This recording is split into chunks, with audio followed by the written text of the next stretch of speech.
Você precisa armazenar a senha dos seus usuários, mas ainda não sabe a forma segura de fazer isso? Bom, eu imagino que ao menos em texto puro não vai ser, certo?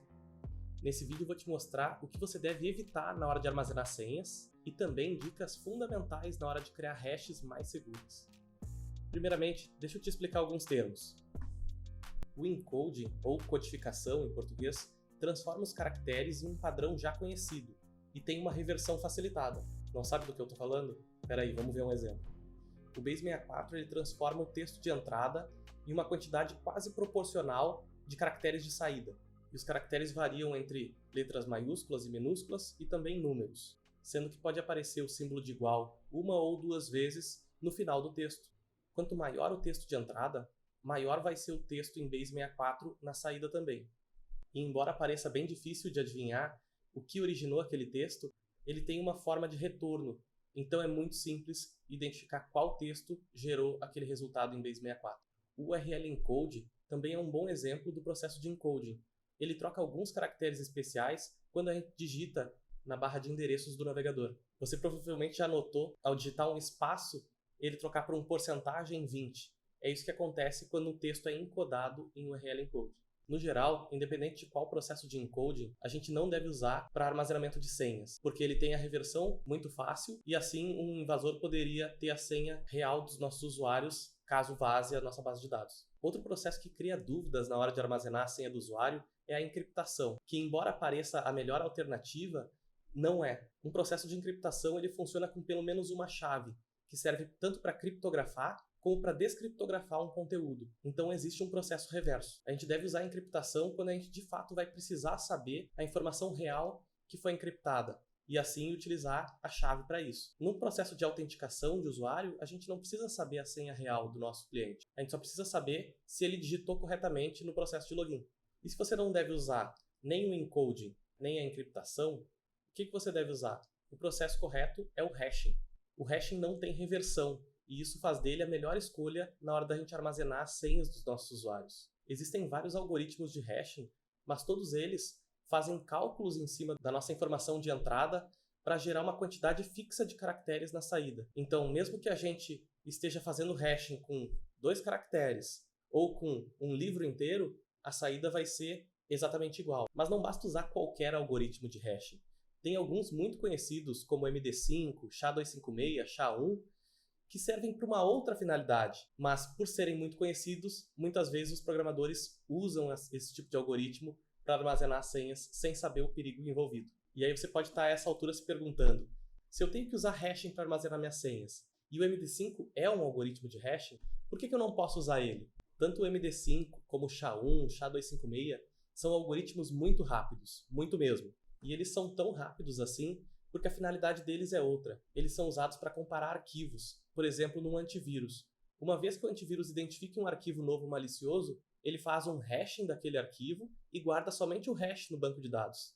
Assim, quando ele for escanear a máquina de outros usuários e encontrar um arquivo que gere o mesmo hash, ele sabe que esse arquivo também é malicioso e assim pode alertar os usuários. Outra aplicação bem comum para MD5, SHA-256, é quando a gente precisa comparar se um download está íntegro. Então você vai fazer um download de um Ubuntu, por exemplo, de uma imagem do Ubuntu. Como é que você sabe se esse local onde você fez o download entregou um arquivo verdadeiro? Talvez você tenha feito o download em outro local que não o site oficial. Como saber se esse arquivo não foi alterado, se não tem nada malicioso nele? Você pode gerar a hash desse arquivo que você fez o download e comparar com a hash esperada que está no site. E então, por que não deve usar ele? Bom, essa performance ela ajuda tanto o lado de quem está criando senhas e verificando essas senhas, como também o lado de quem está tentando quebrar essas senhas. E o único objetivo da gente armazenar a nossa senha em formato de hash é imaginar que a nossa base em algum momento pode ser comprometida. Se não, do contrário, a gente poderia armazenar em texto puro. Tem que imaginar que o pior vai acontecer, que a nossa base em algum momento vai ser comprometida e que alguém vai ter acesso a ela. Para exemplificar o problema do MD5, eu vou fazer uma parte prática aqui, tentando quebrar algumas senhas. Eu fiz o download de uma word list com 1 milhão de senhas que em algum momento apareceram em vazamentos. 1 milhão pode parecer bastante, mas é uma lista bem pequena quando comparada a outras disponíveis na internet. E dessa word list inteira, eu extraí 300 senhas para criptografar em MD5 e assim a gente vai tentar quebrar elas. Dá uma olhada como ficou. Aqui está um pedaço do nosso arquivo com todas as 1 milhão de senhas e aqui estão as nossas 300 senhas aleatórias escolhidas já em hash MD5. Para tentar quebrar essas senhas, eu vou usar o software John the Ripper. Eu poderia usar outros, tem vários tão bons quanto, mas para fins de mostrar aqui, exemplificar, esse vai servir bem. E como é que esse software vai atuar? Ele basicamente vai pegar a minha word list inteira, que está em texto puro, então 1 milhão de palavras, de strings, ele vai fazer hash em MD5 dessas 1 milhão de senhas, e uma vez que já tiver 1 milhão de senhas em MD5, ele vai começar a comparar com as nossas 300. Ou seja, pode ser que ele chegue a 300 milhões de comparações para encontrar todas as nossas senhas. Você tem um palpite de quanto tempo vai levar essas comparações todas? Sim, o resultado foi esse e não está acelerado. Ele levou menos de 1 segundo para comparar 1 milhão de possibilidades para 300 senhas diferentes. Com esse resultado, eu espero que você já tenha descartado o MD5 na hora de armazenar suas senhas. Mas cabe falar sobre um salt que apareceu ali na minha tela. Talvez você não tenha notado. O salt ele torna um pouco mais difícil a vida de quem quer quebrar as nossas senhas. Basicamente, vai ser um valor, pode ser até pequeno, mas que vai ser único para cada senha. E ele vai ser concatenado na nossa senha original. Na hora que o algoritmo for tentar quebrar essa senha, ele já vai saber que tem um salt. Essa informação ela não é sigilosa, mas isso vai tornar o processo muito mais complexo, porque em vez de gerar 1 milhão de senhas em MD5, ele vai ter que gerar 1 milhão de senhas em MD5 para cada salt diferente que tem nessa lista que ele quer quebrar. Ou seja, um uso de memória bem maior. Agora multiplica isso para uma word list que tem bilhões de possibilidades. A gente está tornando mais complexa a vida de quem quer quebrar as nossas senhas. Antigamente, era bem comum que o salt fosse definido pelo desenvolvedor no momento de implementar aquele algoritmo de hashing. E isso caiu em desuso, porque era bem comum que o desenvolvedor colocasse um único salt para todas as senhas. Ou seja, facilitava a vida de quem queria quebrar a senha. O mais comum de encontrar hoje em dia, os algoritmos de hashing já contendo a geração do salt, de uma maneira única e já salvando eles num formato que vai ser fácil de comparar depois. E não precisa se preocupar, o seu usuário final não vai precisar saber que salt foi esse que a senha dele está utilizando. Na hora de logar, ele vai colocar a senha dele normalmente. E o sistema, na hora de comparar, vai pegar do banco de dados o salt usado, concatenar na senha que o cliente está colocando no formulário de autenticação e aí sim fazer o mesmo algoritmo de hash em cima dele para ver se gera um resultado igual. Mas agora vamos falar do algoritmo que eu indico que vocês usem na hora de armazenar senhas, que é infinitamente melhor que o MD5, eu garanto. O nome dele é Argon 2. E esse algoritmo atualmente é o indicado pela OASP e também ganhou um concurso de Password Hashing em 2015 como o mais seguro. É uma pena que implementar o Argon não seja tão simples quanto implementar um MD5. Ele exige algumas opções diferentes. A primeira opção que eu indico que vocês configurem é o paralelismo.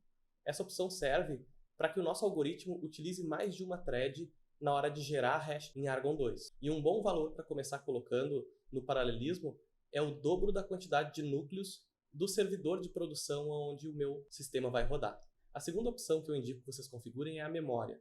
E nesse caso, quanto mais memória o algoritmo for consumir, pior é a performance dele e mais custoso é para quem quiser quebrar a nossa senha. No funcionamento normal, a gente vai ter uma senha para autenticar. E se esse processo tiver meio segundo, 1 segundo, tudo certo. O nosso usuário não vai ser tão penalizado por 1 segundo. Mas quem tiver que gerar 1 milhão de hashes para tentar quebrar uma senha armazenada no nosso banco, vai sofrer bastante com uma memória alta. Então coloquem a memória o mais alto possível. A próxima opção que eu indico que vocês configurem são as iterações. Quanto maior o número de iterações, mais vezes o nosso algoritmo vai rodar em cima da hash que ele mesmo gerou. Isso torna o custo computacional bem mais alto. Na prática, quando a gente aumenta a memória e as iterações, o nosso algoritmo se torna mais lento. Mais demorado para gerar uma hash, mais demorado para comparar uma hash. Quando a gente aumenta o paralelismo, a gente diz que mais threads vão ser responsáveis por resolver aquele algoritmo, e assim a gente diminui o tempo. No final, é interessante que vocês deixem um tempo de hash entre meio segundo e 1 segundo. Eu vou deixar aqui 2 exemplos de configuração que eu usei no PHP para gerar hashes, e embora eles tenham um tempo bem semelhante, a segurança deles é diferente. E eu vou tentar quebrar senhas em Argon 2, utilizando as mesmas 300 senhas e a mesma word list de 1 milhão de senhas, para que vocês vejam o tempo estimado de quebra das 300. Também possam comparar com o MD5. Mas antes disso, deixa eu te falar que o Argon 2 tem outros 3 subtipos. O Argon 2D, que é mais resistente a ataques usando GPU, ou seja, uma máquina como, por exemplo, um rig de mineração com várias GPUs não vai ter uma performance tão superior quanto um computador normal. Tem também o Argon 2I, que faz o acesso de memória de forma randômica. Isso diminui a previsibilidade e, para não ficar na dúvida entre qual dos dois usar, existe uma mescla dos dois, que é o Argon 2ID. Ele faz o acesso randômico de memória e tem essa resistência à quebra de senhas através de GPU. É ele que eu indico que vocês configurem. Aqui eu vou te mostrar como é o formato de uma hash de Argon 2ID. Pode notar que existem algumas divisões nessa string, que são feitas pelo dólar, pelo cifrão. No primeiro espaço entre cifrões, a gente tem o nosso algoritmo. Nesse caso, vem escrito mesmo, Argon 2. O segundo parâmetro é a versão do Argon 2. E isso pode mudar de acordo com a compatibilidade da linguagem que você está usando. Aqui no meu caso, no PHP, eu estou usando a versão 19.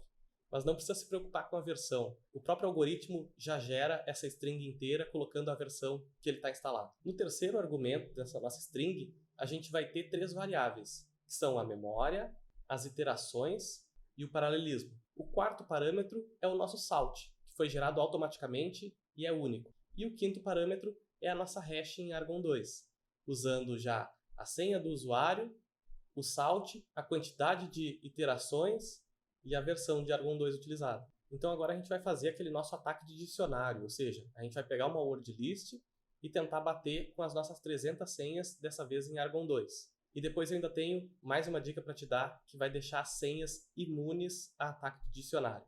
Olha só a diferença de tempo.